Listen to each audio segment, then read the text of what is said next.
So I started this look off with the Elizabeth Arden Flawless Start Primer, the Studio Pro Longwear MAC Foundation, and then the Morphe M439 brush. I'm still trying to figure out a routine, so I went ahead and did it beforehand before showing you guys a product and then changing it up.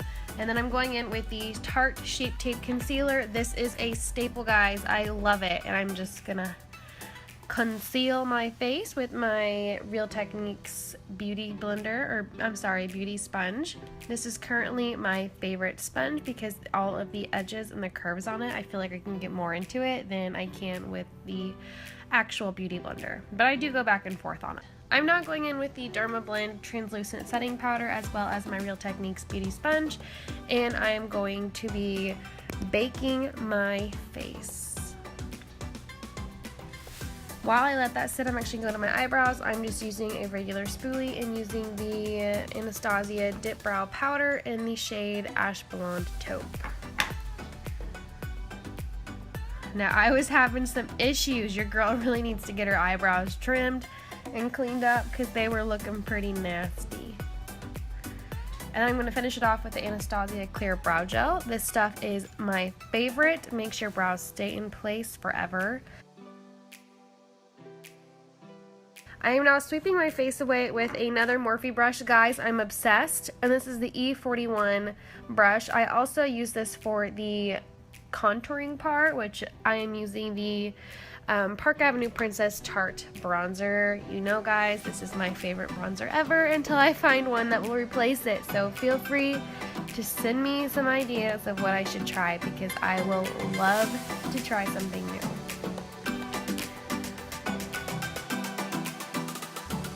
And of course, since it is the summertime and I want to glitz my whole body up, I am going to go crazy with this bronzer and just glitz everything.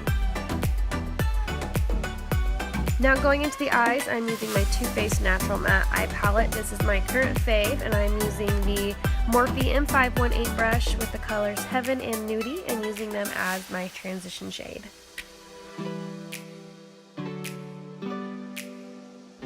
With the same brush, I'm now going to go into the palette using Sexpresso and Chocolate Cookie, and I'm going to mix those together and then tap this on just the outer corner of my eye, patting it first to get most of the pigment off of the brush, and then blending it out to deepen the crease.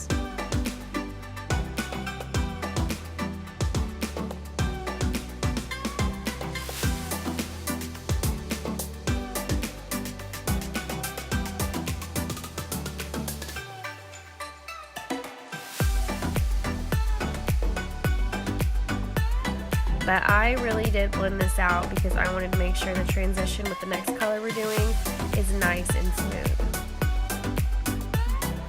So now with the same brush, I'm going in with the MAC I'm Into It Matte Color Shadow. Now this stuff is pigmented as heck, guys. I am not kidding you. So I probably blended for about 5 minutes on each eye, just making sure everything was okay. It looked good, and so that's why this is all sped up. But I mainly stayed in the outer corner. I really packed it down first and then blended it out, but I mean, you can do whatever you really want to. That's just what I preferred because I do like having a smokier outer corner.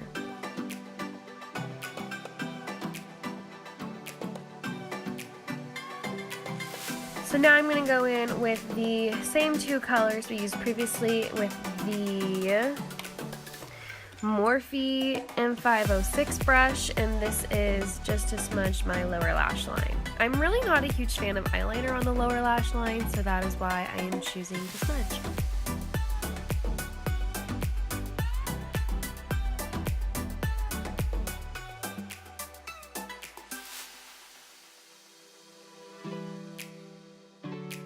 So now I'm going in with the Stila Liquid Stay All Day eyeliner. As soon as I started, my camera died, but this is the after of it. This eye I had some issues with, but so far it looks pretty good. And then I'm going to go in with the flat round brush. This is just any regular brush, and the color Nylon by MAC.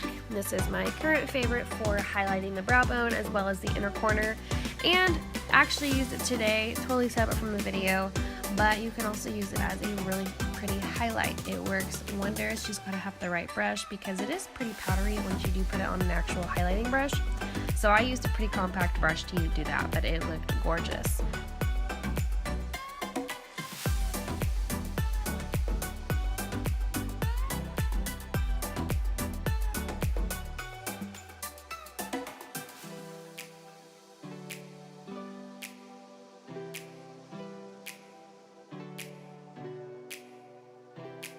So now with one of my favorite blushes at the moment, it is the Flower Pots Powder Blush in PB1 Sweet Pea.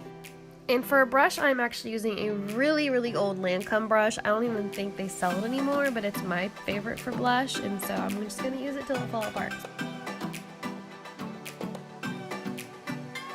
Alright guys, and now we've all been waiting for this beautiful highlight. This is the Laura Geller 20th Anniversary Limited Edition Baked Gelato Swirl Illuminator Diamond Dust Highlighter. It is gorgeous. It is definitely more purple undertoned, so if you do not have a look that has more of like these cool tones to it, then I would definitely stay clear of it. But I'm starting off by using the MAC 188 brush.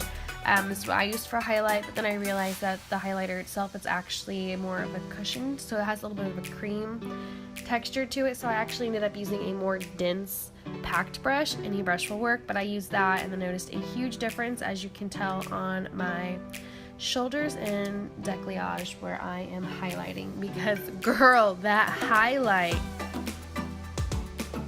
like, just the way it's perfect. This would be so pretty. I mean, if I went to raves, I'm sure I'd wear this in a rave, but I don't. But I could wear this to the pool or the lake, right? I mean, it's gorgeous.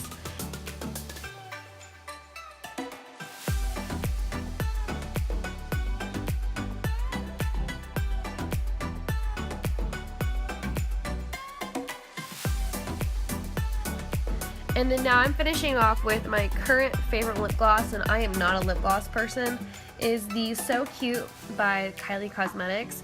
This stuff is so amazing. It is so pigmented, and it is so solid without having the sticky feeling. And that is all I have for today's video. Thank you guys for watching. I appreciate it, and give this video a thumbs up and subscribe if you like what you saw and want to see more. Follow me on all my socials as well if you want to keep updated with me and my fam, and I will see you guys next time.